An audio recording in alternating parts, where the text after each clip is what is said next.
이런 이제 상대방의 약점이나 이런 부분을 공략하거나 이런 부분에 굉장히 익숙한 사람 같습니다.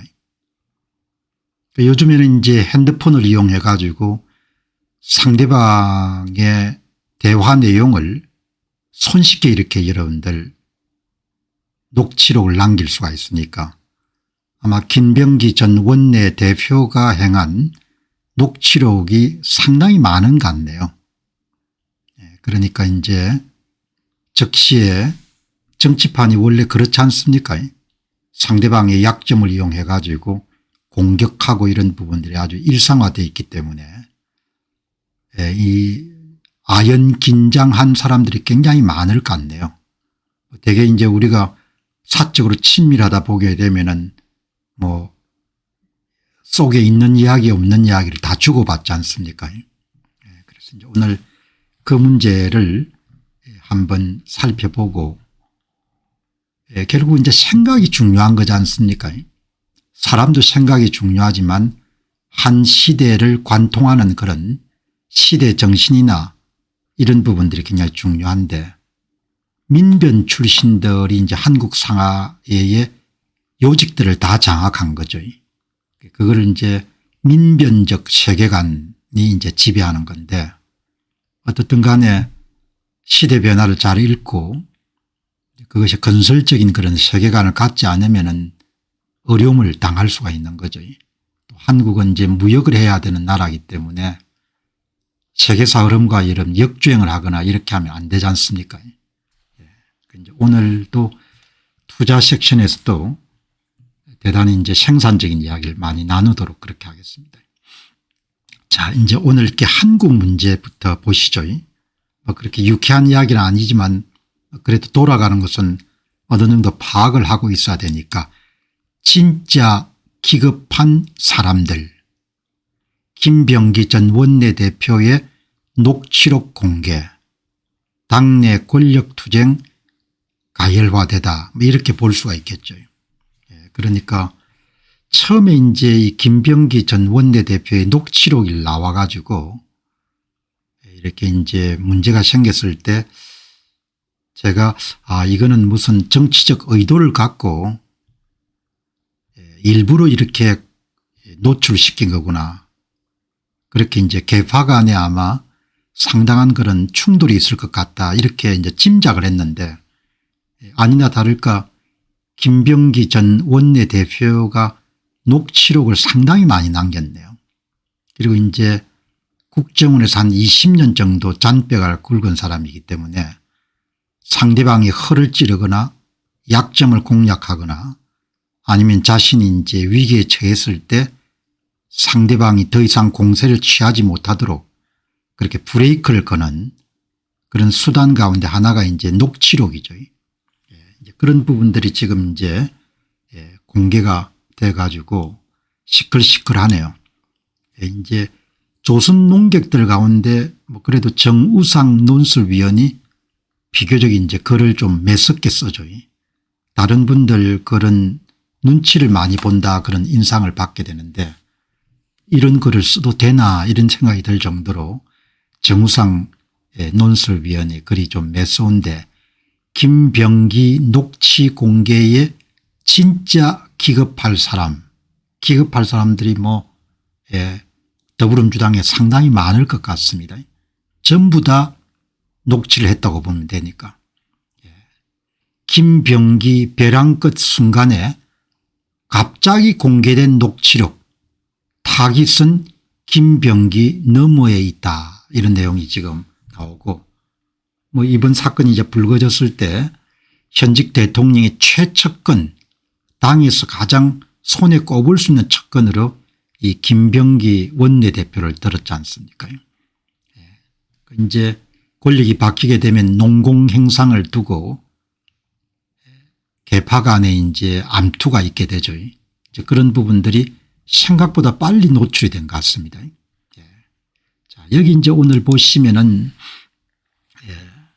어떻든 아주 최측근 대단히 충직하게 현 정권이 등장하는데 개인적으로 굉장히 충성을 바친 사람이 이제 역사는 오늘을 민주당 의원들이 개가 된 날로 기록할 것이다. 이게 이제 2023년도 9월 달에 당시 이재명 당대표의 체포동의안이 민주당의 일부 의원들의 도움으로 가결됐을 때 김병기 전 원내대표 입에서 나온 거죠. 그러니까 아주 처음에는 친문으로 정계에 입문했지만 줄을 선 거죠. 현직 대통령 라인에 줄을 서가지고 이듬해 총선 때 김병기는 수석 사무부총장, 공천관리위원회 간사, 검정위원장으로 비명행사 공천을 주도했다. 그러니까 이제 친명에 반대하는 세력들을 잘랐지 않습니까? 피를 묻히는 역할을 이제 김병기 씨가 맡았던 거죠. 민주당 관계자는 이런 이력 때문에 당 내에서 주변에 상당히 적이 많은 사람이 김병기 전 원내대표다. 그거는 이제 시중에 대부분 분들이 알고 있는 거죠. 김병기나 강성우가 보좌진 폭로로 위기를 맞고 있지만 차원이 완전히 다른 거죠. 여성가족부 장관에 낙마했던 강선우 씨는 이제 병기 청소나 갑질 문제 비교적 그렇게 가볍지는 않지만 어떻든 웃어 넘길 수 있는 그런 사건이고, 그런데 이제 김병기 전 원내대표를 향해 이름들 던져지는 돌팔매는 구질도 다양하고 또 어디서 어떻게 터질지도 모를 정도로 적이 굉장히 많은 거죠. 김병기 전 원내대표로 인해서 정치 생명이 끝난 사람들이 많을 테니까요. 그러니까 이제 다 차원의 이제 공세를 받고 있는 겁니다. 아들 특혜 채용, 호텔 숙박권, 보좌관 갑질, 이거는 이제 보좌관 수준에서 나올 수 있는 폭로고, 공천 뒷돈 녹취 공개, 이거는 이제 김병기 전 원내대표나 강승우 의원 그런 개인 개별 의원 차원의 문제가 아니지 않습니까? 더불어민주당을 많이 흔들 수 있는 큰 그런 일종의 폭탄이죠. 민주당 전체와 대통령에까지 충격을 줄 수 있는 핵폭탄이다. 핵폭탄이 없지 않습니까? 지금은 실질적으로 이제 대한민국이 일당 지배 체제가 됐기 때문에 핵폭탄이고 무슨 미사일이고 관계에 전부 다 묻겠죠. 그러니까 이번 사건도 완전히 묻을 겁니다. 그러니까 근데 다만 이제 짐작했던 것처럼 프로들은 안다. 이게 아마추어들의 장난인지 전문가 솜씨인지. 그러니까 적시에 터져나온 김병기 전 원내대표의 녹취록이라는 것은 아마추어 작품이 아니라는 거죠. 프로 작품이 된 겁니다. 이제 당내의 권력 투쟁을 상징하는 그런 사건이 터진 거죠. 그러니까 이제 당내에 거의 현직 대통령의 최측근이 권력 초반기에 이제 물러나게 된 거지 않습니까? 김병기가 기자들에게 존칭도 사용하지 않고 정청래에게 공개 사과라고 말할 정도로 김병기가 믿는 구석이 든든하다 그런 거죠. 그러니까 이번 사건이 이제 불거졌을 때 많은 사람들이 현직 대통령이 당을 관리하는데 좀 어려움을 겪겠구나. 왜냐하면 김병기 전 원내대표가 낙마를 하는 바람에 이런 이야기들이 나오지 않습니까? 그러니까 어떻든 간에 아주 실력자고 그다음에 경력이 이제 정보통이니까 국정은 아주 중요하죠. 이제 보통 사람들이 대학을 졸업하고 한 10년 20년 정도 어느 조직에 근무했는지 어떤 업무를 했는지 이런 부분들이 결정적이죠. 그 사람의 성품이라든지 삶을 살아가는 자세라든지 태도 같은 걸 결정하는데 국정은 20년 경력을 갖고 있는 그런 일종의 정보통이니까 적을 그냥 제압하는 방법이라든지 정보를 이용해서 상대방을 코너에 밀어넣는 방법이라든지 상대방을 정치 생명을 끊어놓는다든지 이런 부분을 이제 아는 거죠. 그러니까 여기 보시면은 의원 간 대화를 거의 전부 다 녹취록을 남겼다고 볼 수 있는 거죠. 이 강선우 의원처럼 그렇게 뭐 재선 의원 이렇게 무게감이 별로 없지 않습니까 당내에. 그런 사람들도 대화를 저런 선명한 음질로 녹음했다면 거의 녹음은 일상적이라고 봐야 된다. 녹음을 많이 하지 않습니까? 요즘에 워낙 기기가 발전돼 있고 스마트폰이 그다음에 기능이 워낙 뛰어나기 때문에 사적인 인물들도 대부분 저는 안 합니다만은 대부분 녹음을 하지 않습니까? 그런데 이제 누가 그런 녹음을 깠느냐 이런 문제들은 뭐 여전히 이제 미스터리죠. 김병기와 당내에서 은밀한 대화를 나눴던 사람들이 기급해 잠을 설치고 있을 것만은 분명하다. 아주 좋은 지적이죠. 여기는 현직 대통령도 포함이 될 겁니다. 그러니까 아주 대단한 무기를 갖고 있는 거죠. 더 이상 자신을 압박하거나 이런 부분이 불가능하게 된 거죠. 여기 이제 닉슨 대통령이 아마 녹음을 좋아했던 모양입니다. 닉슨 측근은 닉슨은 자기 말을 후시에 남기고 싶어 했다고 말했는데 김병기가 자기 말을 후시에 남길 그런 생각을 가졌던 건 아닐 것이고 그러니까 이제 상대방을 압박하는 거죠. 그러니까 자기 나름대로의 이런 호신술을 이제 녹취록에 담은 거죠. 김병기 녹취록은 김병기 너머의 목표에 보내는 일종의 경고 신호다. 김병기 너머에 있는 목표라는 것이 뭐 현직 대통령이나 정청래 당대표나 이런 사람일 거지 않습니까? 김병기는 추가 녹취에 대해 결탄고 더 이상은 없다고 했지만 왜 강선우 것만 녹음했는지 제대로 설명하지 못하고 있다. 강선우 것만 녹음한 게 아니고 전부 다 녹음을 한 거죠. 모든 대화를. 민주당 내부에서는 녹취가 어마어마하게 쌓여 있을 것 같다. 당연한 거죠. 뭐 의원 정도 되는 사람 같으면은 자기가 하는 사적이건 공적인 말은 전부 다 녹음된다고 봐야 되죠.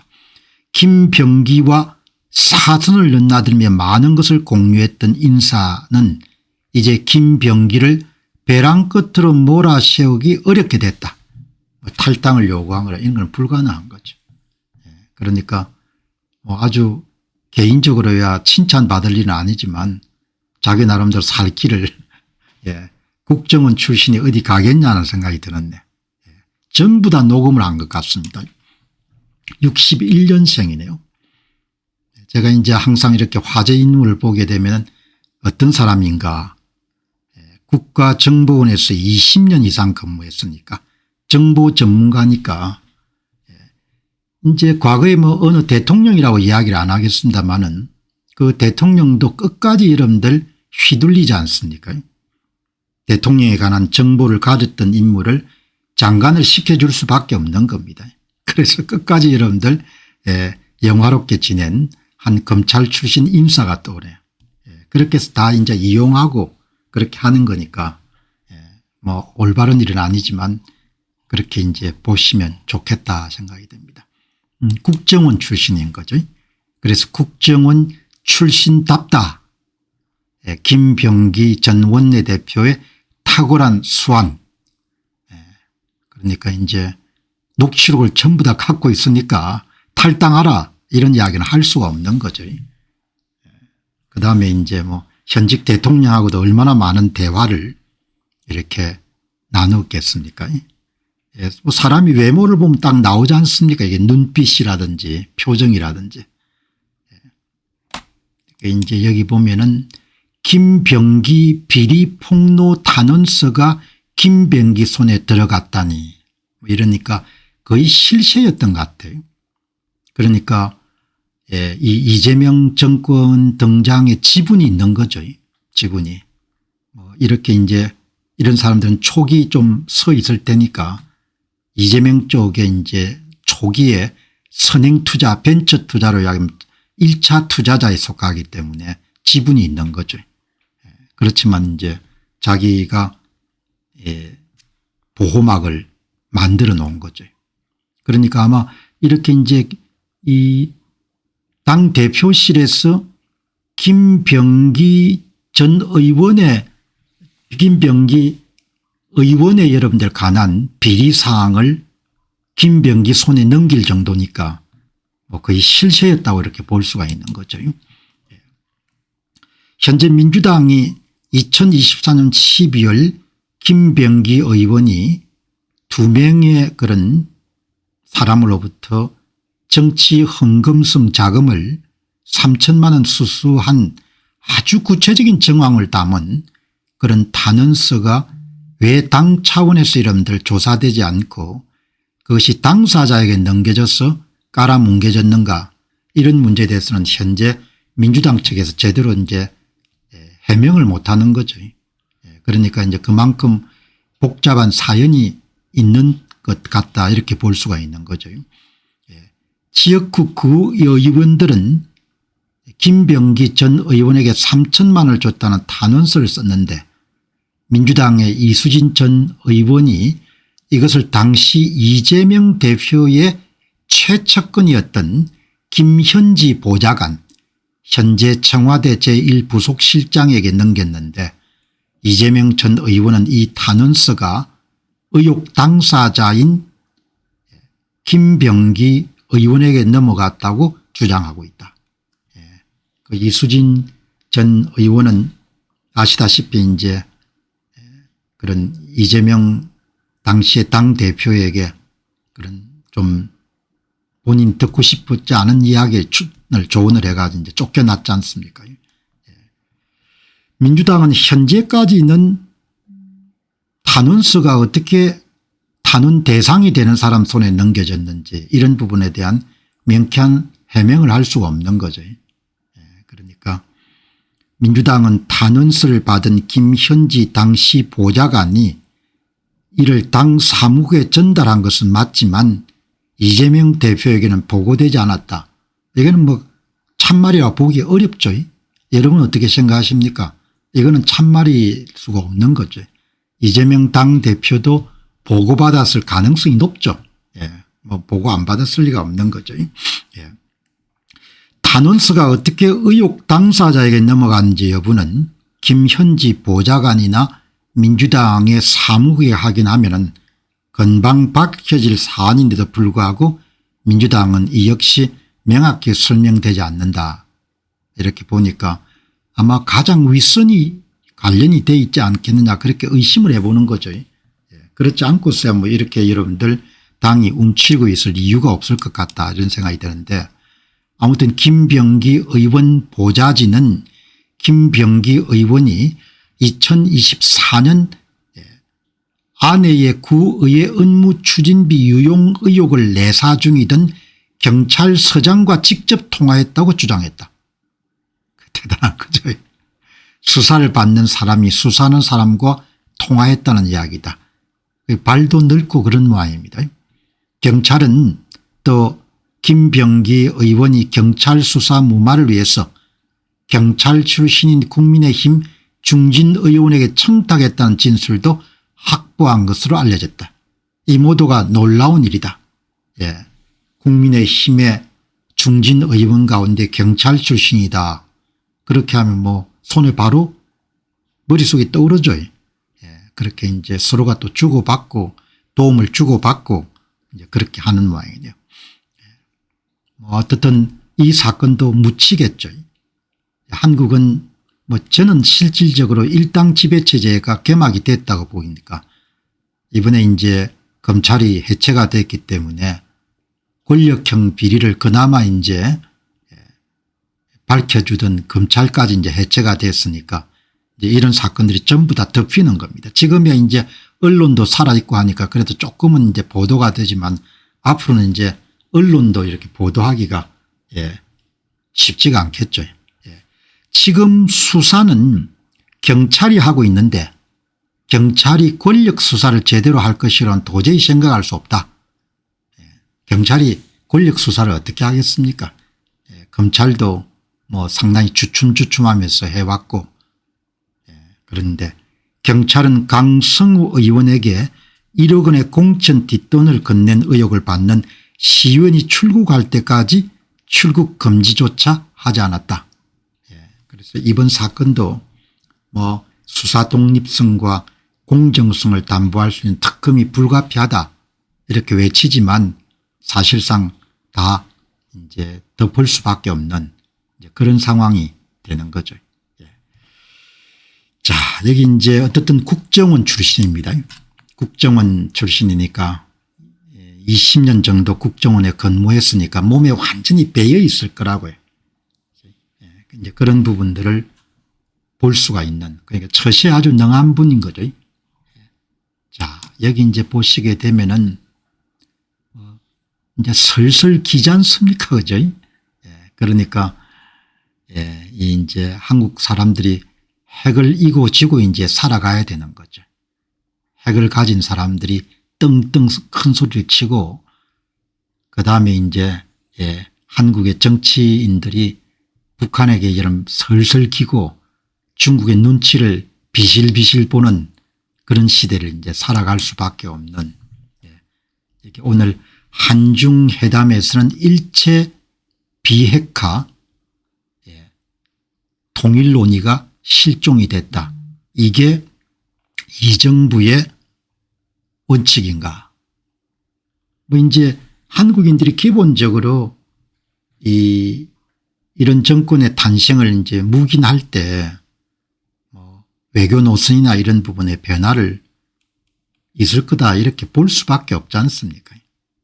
여기 이제 보시면은 한중회담 비핵화 통일 실종,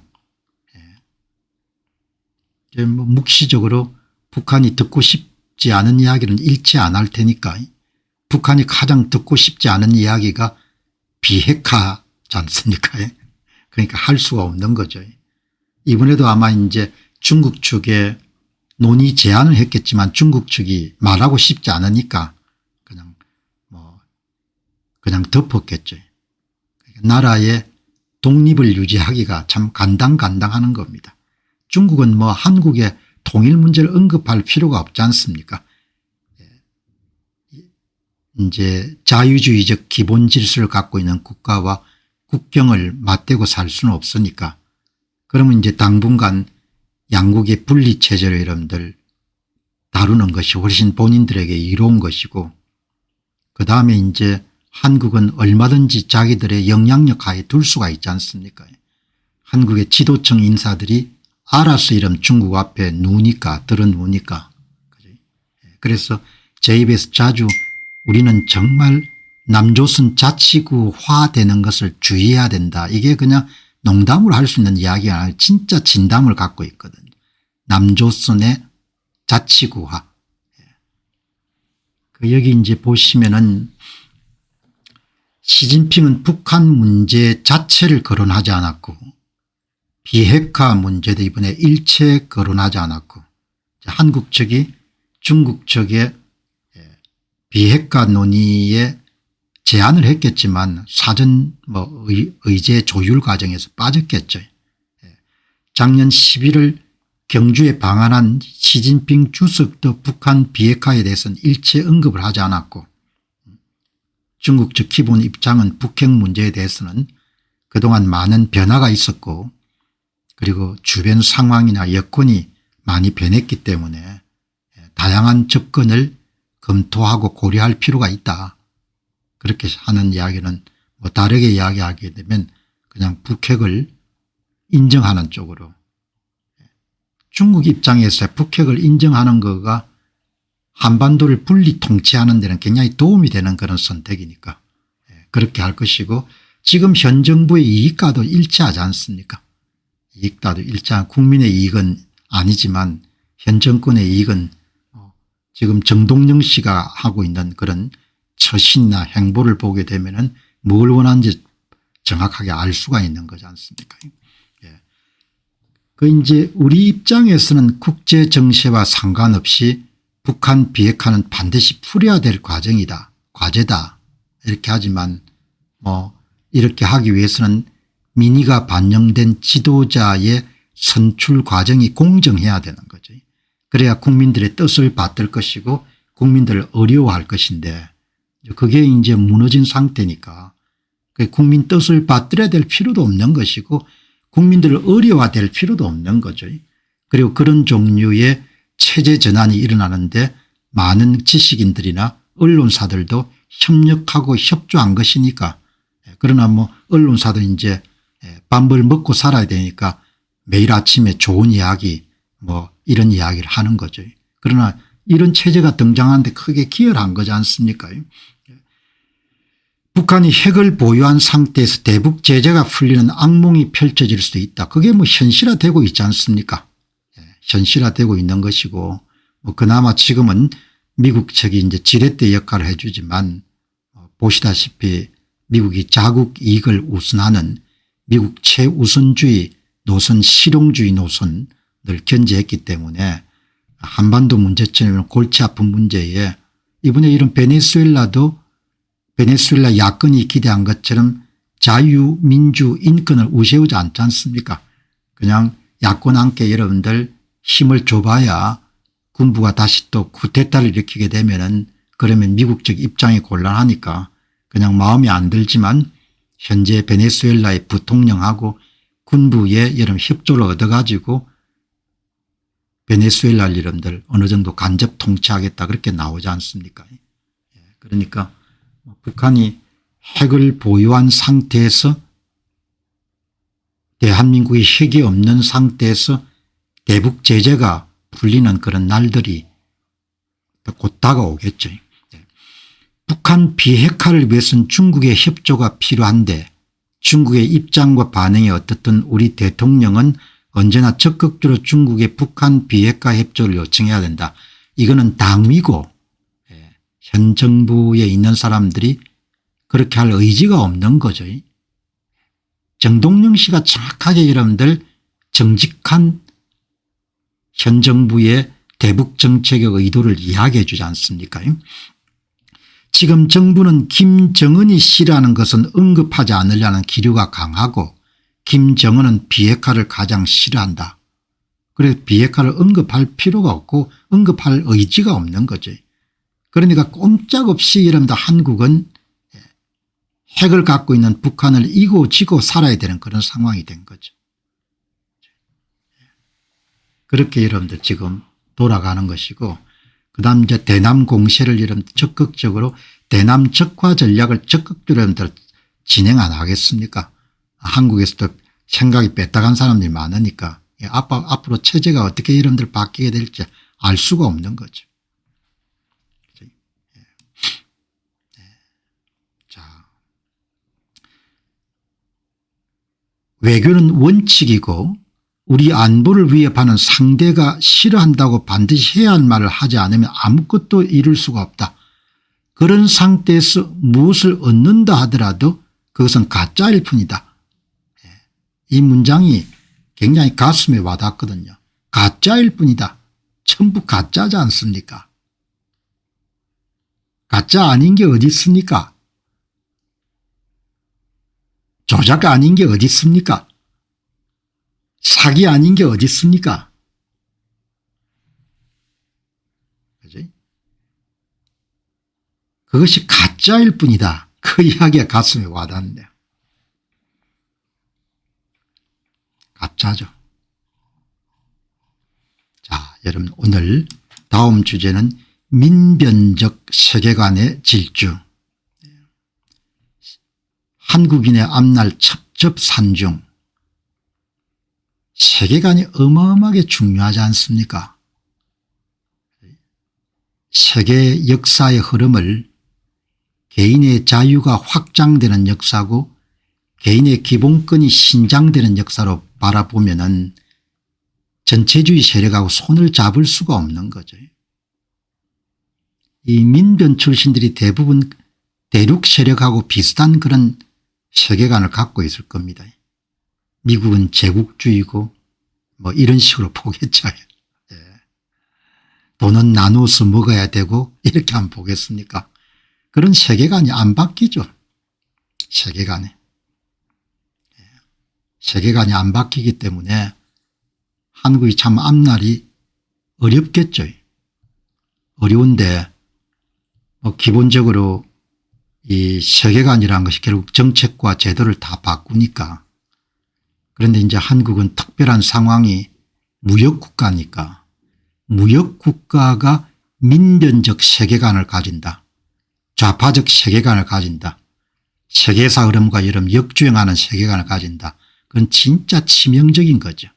그건 다르게 이야기하면 좋은 물건을 싸게 만들어서 판매할 수 있는 능력을 잃어가는 걸 뜻하니까.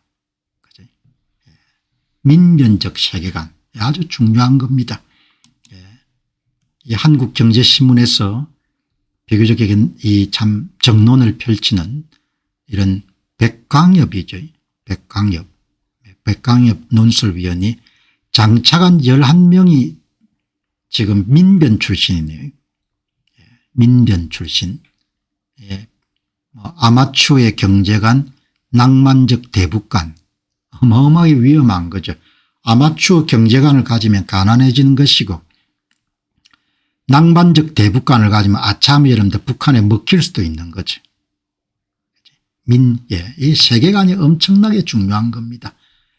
나이 50, 60이 돼가 여러분 지금도 아마추어 경제관을 갖고 있고 낭만적 대북관을 갖고 있으면 대책이 없는데 그 사람들이 한국이 이제 주류가 돼서 권력을 장악한 겁니다. 권력을. 그러니까 어마어마하게 힘든 거죠.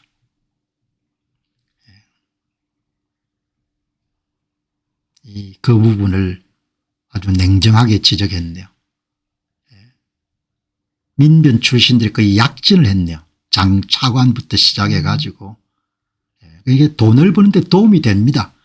민변에 서게 되면 사건 수임도 할 수가 있고 하니까 그쪽을 서는 거죠. 기업들도 마찬가지고. 민변 사람들의 태도와 세계관은 여전히 비주류적이고 아마추어적이다. 이게 가난해지는 길이거든요. 나라가 골로 가는 길입니다. 노조는 선이고 기업은 악이라는 이분법으로 위헌적 노란봉투법 입법에 최선봉에 선 사람들이 민변적 세계관에 기반을 둔 사람들이다. 한미자유무역협정은 식민지협정이라든 초보적 경제관에서 한 발자국도 나가지 못했다. 괴담으로 판명된 일본 후쿠시마 오용수 반대에서도 민변적 세계관을 가진 사람들은 앞장을 섰다. 어마어마하게 가난하게 되는 겁니다. 그런데 제 이야기의 요지는 제가 적어보면은 사람들이 갖고 있는 세계관을 바꾸는 것은 아주 어렵다는 거죠. 어떻든 한국은 좌익들이 주류색으로 등장한 겁니다. 선거를 장악해서 주류가 된 거죠. 선거를 장악한 상태이기 때문에 제 전망은 수십 년을 갈지 수백 년을 갈지 모르겠습니다. 이 체제가. 그런데 우리가 다른 나라도 아니고 물건을 만들어서 파는 나라이기 때문에 그게 치명적인 거죠. 국내에서 계속 여러분들 생산성이 떨어지고 경쟁력이 낮아질 수밖에 없는 겁니다. 이렇게 여러분들 지금 돌아가는 겁니다. 전부 다 세계관, 민변적 세계관은 대륙 세력의 세계관하고 일치하는 겁니다. 러시아나 중국의 세계관하고 일치하는 거죠. 나라가 가난해지면 통치하기가 더 좋으니까 조금 이따가 이런 베네수엘라 보시면 소개를 하겠지만 여러분들 집권한 사람들 권력을 장악한 사람들 완장을 찬 사람들은 국민이 죽어나가든지 관계없습니다. 베네수엘라가 잘 못 산 이유가 하나도 없는 겁니다. 이란이 가난해질 이유가 전혀 없는 나라입니다. 그렇지만 완전히 바닥까지 여러분들 내려가거든요. 이게 다 세계관인 거죠. 세계관. 생각이 비뚤어지면 대책이 없는 겁니다. 낭만적 대북관은 아슬아슬하다. 30대 개혁과제에서 국가보안법을 헌법 위의 악법으로 규정해 완전 폐지를 주문했다. 바로 여러분들 적하고 대치를 하고 있는데 전부 다 무장해제를 해버린 겁니다. 잘못하면 먹힐 수도 있겠죠. 노골적인 북의 악의를 외면하고 방어적인 남의 계리를 타박하는 가치 전도를 목격할 수 있다. 간첩 변호를 자처한 데 묵빈권 행사를 사주하며 사법적 정의 실현을 방해한 이해 못할 행태도 넘친다. 김현희는 가짜고 천안함은 자작극이라는 음모론적 시각도 여전하다. 이걸 고칠 대안이 없는 겁니다. 선거가 살아있으면 권력을 교체해서 이런 견제를 할 수 있는데 아무 수단이 이제 없어진 겁니다. 왼쪽 끝단에 세계가는 민변 의원에 의해 속속 입법화되고 있다. 극단적으로 여러분들 뭡니까? 후기 조선의 성리학 이런들 팽배했던 것처럼 극단적인 정책들 실시하는 겁니다. 김남근 의원은 상법을 세계 최강의 대주주 차별 규제법으로 끝없이 개혁 중이고 검수완박 고위공직자 범죄수사처 설치 검찰청 해체 전 과정은 오랜 민변 활동 이력이 있는 김용빈 의원이 주있다. 이 사람들을 설득할 수 있는 방법이 없는 겁니다. 제가 그동안 경험을 해보면 설득할 수가 없는 겁니다. 내가 옳다고 생각하는 부분에 대해서. 결국은 폭주 끝에 뭡니까? 골로 가는 겁니다. 그게 베네수엘라 역사입니다. 도저히 망할 수 없는 나라인 겁니다. 그럼 남 이야기를 절대 들을 수가 없는 겁니다. 비타협적 폭주의 기업가는 비즈니스의 격으로 검사 판사는 수사재판의 방관자로 전락할 판이다. 뭐 이미 그렇게 시작이 된 겁니다. 그래서 여러분들 전부 다 동원해 가지고 경제의 이런 기본 체질을 개선해야 원화 가치가 올라갈 건데 땜빵질은 해야 되니까 당장 하급하니까 한국의 공기업들 대형 기업들이 달러 채권을 발행해가 여러분들 돈을 가진다 달러를 확보한 다음에 그걸 여러분 은행하고 수합 계약을 통하면 그다음 은행이 달러를 시중에 풀 수 있으니까 그 전부 다 나오는 것이 편법 땜빵질 방법만 나오는 겁니다. 포스코 뭐 이런 데 전부 다 여러분들 달러 구하도록 그렇게 요청하는 그 국민연금도 마찬가지고 이렇게 돌아가는 거지. 생각이 비뚤어지면은 진짜 어려워지는데 젊은 날 가장 걱정했던 것 한국의 지배층이 세계 역사의 흐름과 반대되는 생각을 젊은 날부터 가졌던 사람들이 권력을 장악한 것이고 그 권력 교체가 원천적으로 불가능해진 그런 시대를 살게 된 거죠. 그러니까 지금 뭐 아우성 치는데 아우성 제가 볼 때는 그냥 시작 정도다 이렇게 보는 거죠. 망할 수 없는 나라가 베네수엘라지 않습니까? 이 나라가 절대 망할 수 없는 나라거든요. 원유가 워낙 많으니까 인구도 한 1000만 정도밖에 안 될 겁니다. 나라가 가난해질 수 이유가 전혀 없는 겁니다. 어제 이란의 여러분들 중동 정치 연구를 하는 국립외교연구원의 한 교수님 기고와 마찬가지로 이란이 잘못 살 수 있는 가난해질 수 있는 이유가 전혀 없는 나라다 이야기죠. 그렇지만 정치 체제라는 것이 여러분들 전체주의화되고 그러면 그냥 완전히 골로 가게 되는 겁니다. 한쪽은 46년째 전체주의고 한쪽은 26년째 전체주의니까. 여기 베네수엘라 여러분들 이 에너지 지배력 여기 이제 보시면은 이번 베네수엘라 사태를 좀 넓은 시각에서 볼 수가 있습니다. 미국으로서는 개입하지 않을 수밖에 개입할 수밖에 없는 그런 상황을 우리가 좀 넓은 시각에서 이해할 필요가 있을 것 같아요. 오늘 좋은 분을 한 분 만났습니다. 오늘 방송에서는 처음 소개하는 분인데 잭 플랜델이라는 분인데 좀 젊은 분인데 원자재 문제 전문가 같아요. 원자재 문제 전문가가 여기 이제 스위스에 계신 분이네요. 스위스 참 그러니까 여기 이제 X 그 트위터를 보면은 전 세계 사람들 만나는 겁니다.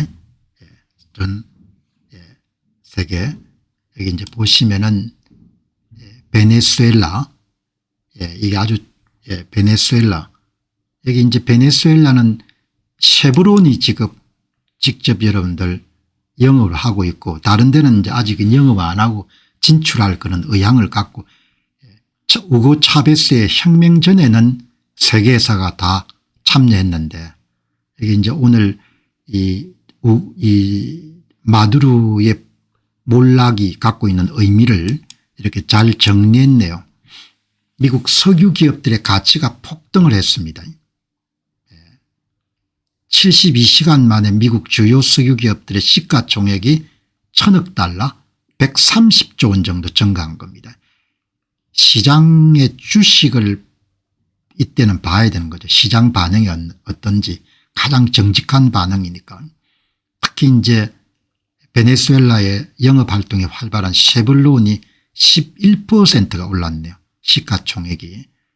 그리고 코노코 필립스는 18년 동안 베네수엘라 정부로부터 받지 못했던 105억 달러의 부채를 회수할 가능성이 커졌기 때문에 그다음에 이번 사태는 중국이나 이란이나 러시아가 서반구 에너지 자원에 접근하는 걸 차단하는 결정적인 그런 조치였고 단순한 유가 상승 문제가 아니고 향후 한 10년간 지속될 수 있는 미국의 구조적인 에너지 지배력 재패 에너지 지배력과 관련된 권력 이동 이렇게 여러분들 의미를 부여하네요. 그러니까 이번에 이제 미국에 의한 그런 베네수엘라의 개입은 그런 뭐 예를 들면은 마약과 관련된 그런 문제나 이런 부분도 있겠지만 동시에 미국 국익을 보호하려고 하는 미국의 에너지 공급원을 안정화시키려고 하는 그런 조치가 굉장히 중요한 역할을 한 것 같다 이렇게 볼 수가 있는 겁니다. 잭 플랜델리가 베네수엘라 문제를 보면서 반드시 우리가 봐야 될 것이 베네수엘라와 인근에 있는 구아나라는 나라입니다. 한국인에 익숙하지 않지만 과거에 다 스페인 식민지인데 이 구아나에 에너지 자원이 많은데 해상유전을 엑슨모빌이 개척을 했는데 이제 그 부분에 대해서 마두로가 끊임없이 영토를 탈취하려고 하는 그런 시도를 보인 겁니다.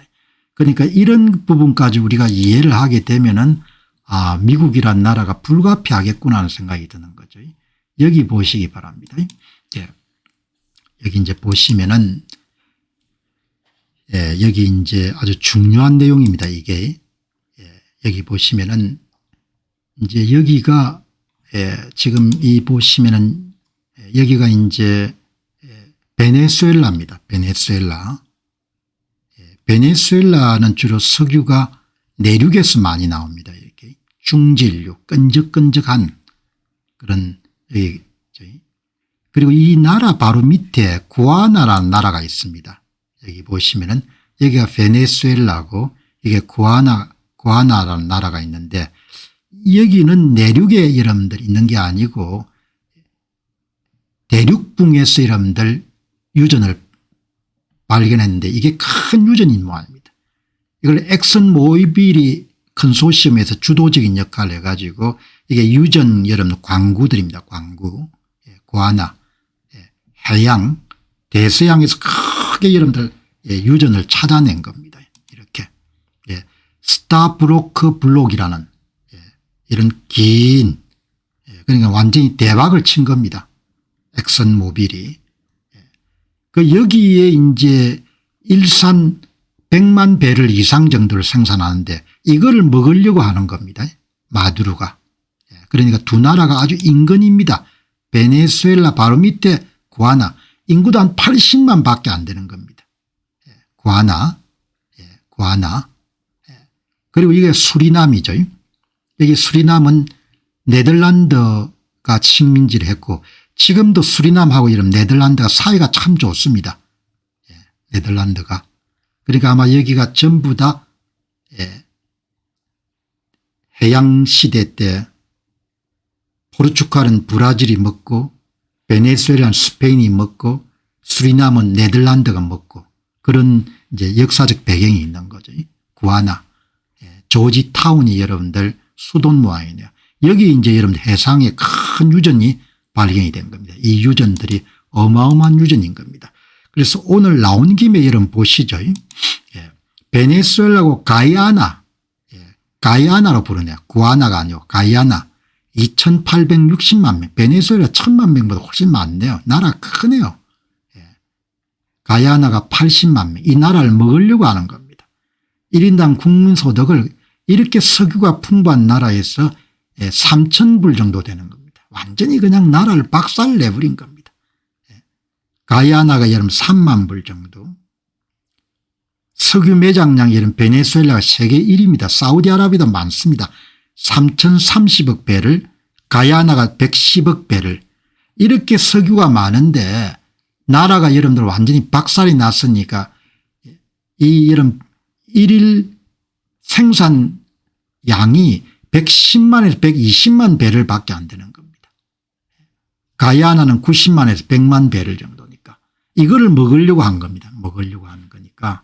그러니까 여기 보시면은 베네수엘라, 가이아나 나라가 완전히 초토화가 됐습니다. 매장량은 많지만 생산 설비가 낙후돼 가지고 인프라 노후화로 생산 가동률이 저하됐고 셰블론만 유일하게 베네수엘라에서 영업을 하고 있고 이 중진류입니다. 중진류.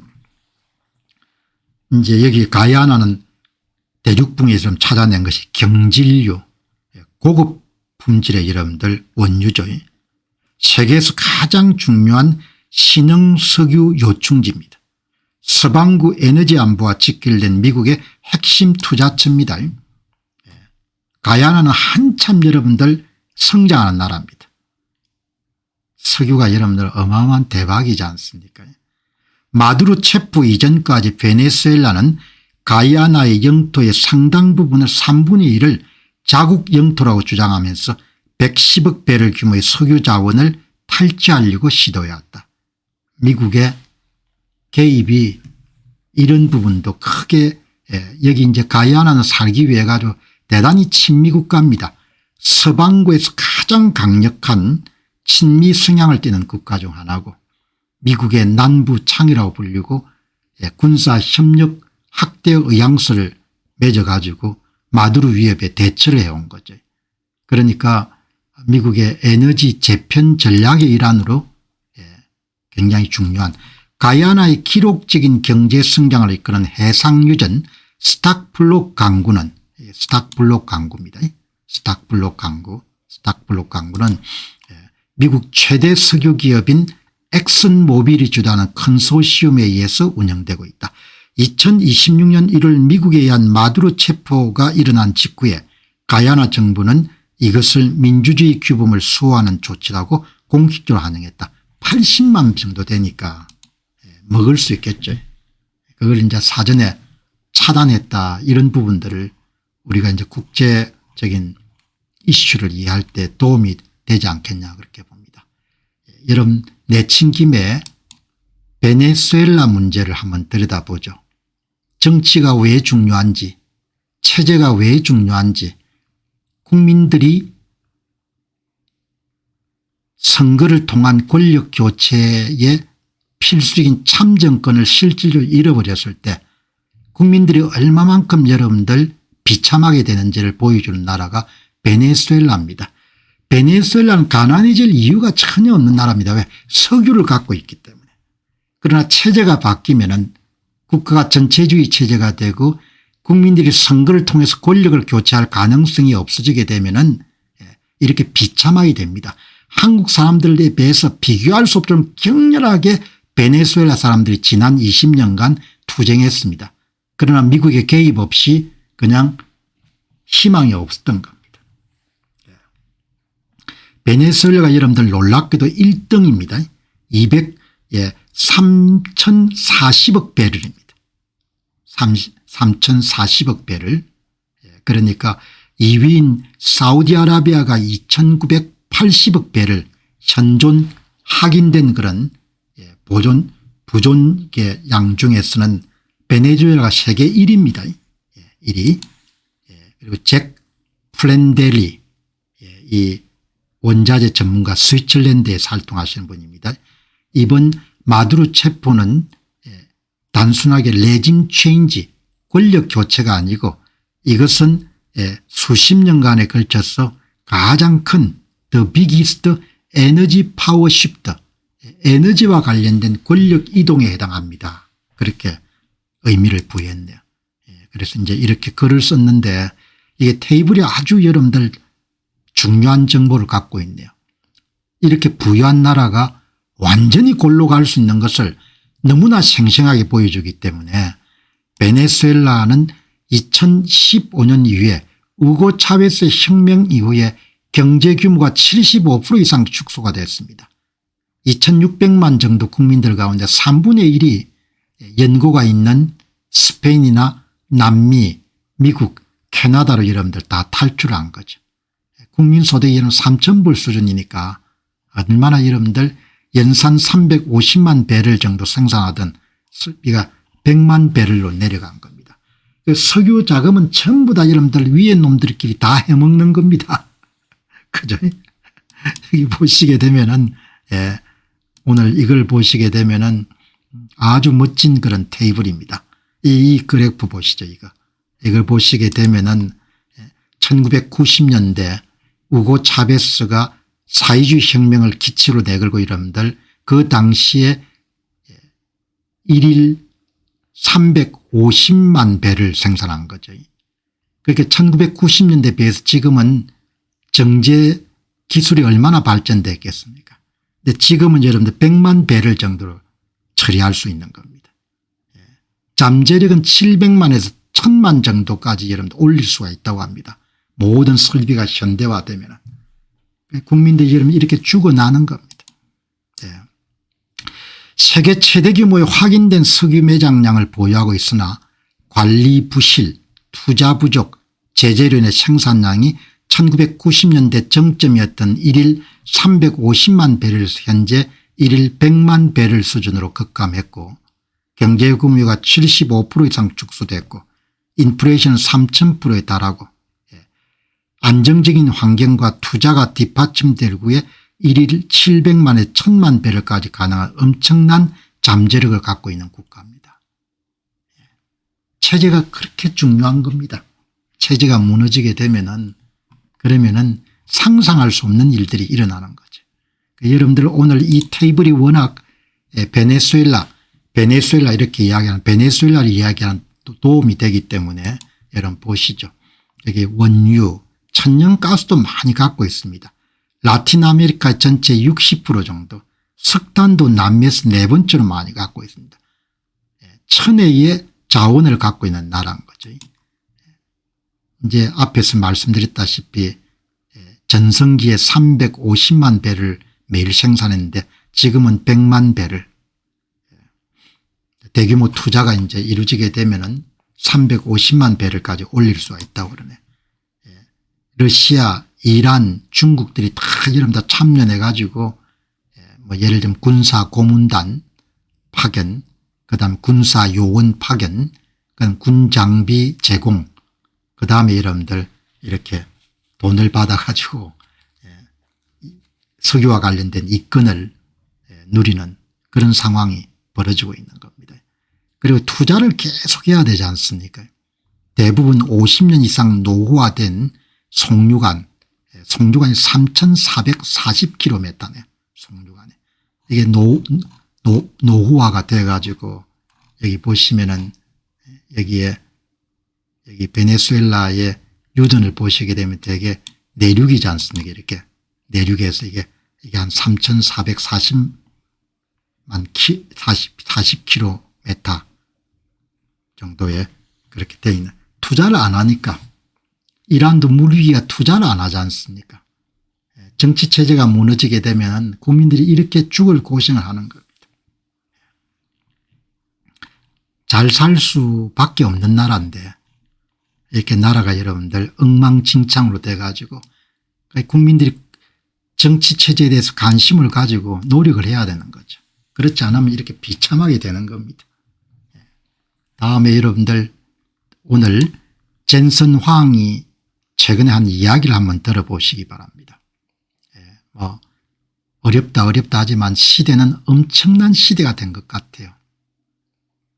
이번에 오픈 AI 사이에 최고 경영자가 2026년에 두 가지 트렌드를 형성할 거다.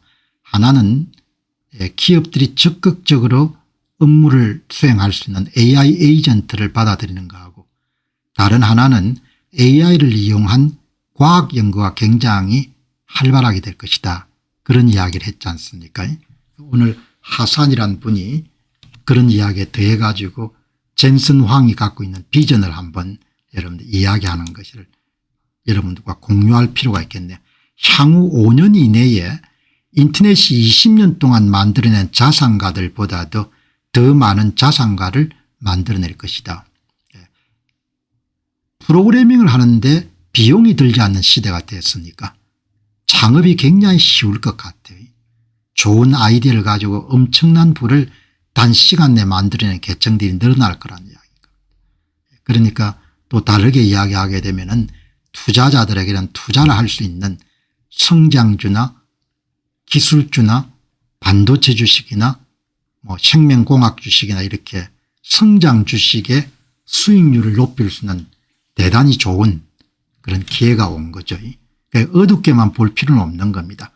최근에 여러분들 올인이라는 모임에 젠슨 황이 참여해 가지고 한 이야기를 한번 요약해 봤습니다. 현재 전 세계는 수조 달러 규모의 AI 인프라 구축 과정 가운데 겨우 수천억 달러 수준 10% 미만 정도를 겨우 완성한 상태입니다. 아주 초기 단계라는 거죠.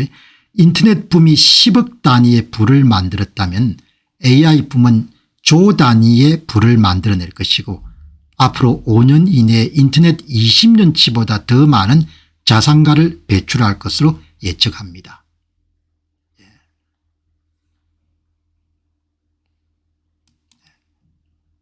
과거에는 C, 파이썬 같은 복잡한 언어를 배워야 됐지만 이제는 인간의 언어가 곧바로 프로그래밍 언어가 된 시대입니다. 어마어마한 시대인 거죠. 여러분도 한 2~3시간 정도만 투입하시면은 그런 교육 프로그램을 여러분들이 유튜브로 시청하시게 되면 프로그램을 짤 수가 있는 시대죠. 기술적 장벽이 사라지면서 누구나 창작자가 될 수가 있습니다. 이제는 누가 기술이 좋은가의 문제가 아니라 누가 저 좋은 아이디어를 갖고 고객들에게 가치를 제공할 수 있느냐. 그러니까 소프트웨어를 만드는 비용이 거의 제로가 되는 시대가 된 겁니다. 이렇게 여러분들 이야기를 하는데 실질적으로 여러분들 어마어마한 변화가 일어나고 있는 걸 주변 사람들에게 제가 듣거든요. 6개월 이내에 엔스로픽사가 출시한 클로우드 코딩이 작성한 결과물이 인간 개발자들이 짠 결과물보다도 99.9% 더 나은 질을 가질 것으로 봅니다. 6개월 이내에. 이게 한 분이 굉장히 여러분들 개발 업계에 오랜 경력을 가진 사람이 인기가 없는 의견이다마는 AI 코딩이 인간이 짠 것보다도 99.9%가 더 하이 퀄리티가 될 거라는 이야기입니다. 어마어마한 사람이 봤네요. 32만 9천 명이 봤네. 클로우드 코딩은 역사적 분기점에 해당합니다. 여러분 이런 표현 잘 안 쓰지 않습니까? 역사적 분기점. AI 코딩이 여러분들 구텐베르크의 인쇄기 발명, 사진기의 발명, 재봉틀의 발명 같은 그런 혁명적인 결과를 낳게 될 거라는 거죠. 여기 이거는 버코브라는 캐나다에 있는 작가이자 기술작가입니다. 작가이자 작가들은 이제 사물을 조금 더 깊게 생각하는 힘이 있으니까 이런 주장은 이런 역사적 분기점을 워터쉐드 모먼트라고 그렇게 영어로 표현하네요. 오픈 엔스로픽사가 출시한 클로우드 코드 오푸스 4.5 모델이 역사적 분기점입니다. 그러니까 소프트웨어 프로그래밍 하는 것을 장인 단계로부터 생산 공정으로 바꿔버리는 역사적 분기점입니다. 예, 버크호브란 분이 과장이 아닙니다. 이렇게 이야기하는 거죠. 우리는 지금 시대가 어떻게 변하는지를 감을 잡을 수 없으니까 이렇게 앞서가는 사람 이야기를 들어보는 겁니다. 역사적 분기점, 이번에 출시돼 가지고 인기를 어마어마한 인기를 끌고 있는 것 같습니다. 오퍼스 4.5 AI 코딩이 역사적 분수령입니다. 소프트웨어 제작을 장인 중심의 수공업 활동에서 진정한 산업적 프로세스로 전환시키고 있습니다. 그래서 소프트웨어 엔지니어의 숙련도가 제로가 되는 그런 시대가 됐지 않습니까? 6년간의 숙련도를 그냥 AI가 대체해버리는 겁니다. 얼마나 많은 부가 생겨나고 얼마나 많은 여러분 고용시장에 변화가 생기겠습니까? 제가 이 작가분 버크호브란 작가분이 어떤 이야기를 하는지 좀 더 들어보기 위해 가지고 이 글을 쓰시는 분이네요. 전문서, 그러니까 뭐 머신러닝에 대한 전문서, 엔지니어링에 대한 전문서, 대규모 언어 모델이라는 전문서를 쓰는 작가네. 캐나다의 큐벡에 있는 분입니다. 이 보시죠. 평균적인 사람들의 프로그래밍 짜는 것이 그렇게 높은 퀄리티가 질이 아니라는 겁니다. 기업들은 이제 복잡한 코드 베이스를 수정하기 위해서 에이전트 앤 코드 시스템을 사용할 것이고 인간은 더 이상 직접 코드를 작성하지 않게 될 것입니다. 이제 사람은 개발자의 역할은 요구사항 정의와 테스트 작성에만 집중한 것으로 축소될 것입니다. 큰 변화가 일어나는 거죠. 여러분들 정신을 바짝 차리고 시대 변화를 읽고 기회를 선점하기 위해서 우리가 노력해야 되겠습니다. 투자 문제 들어가도록 그렇게 하겠습니다. 닥치고 투자하라. 그래도 신중하게 투자하시기 바랍니다. 닥치고 투자하라. 자, 여러분들 오늘 뭐 이거 여러분들 이야기 안 하고 넘어갈 수가 없지 않습니까?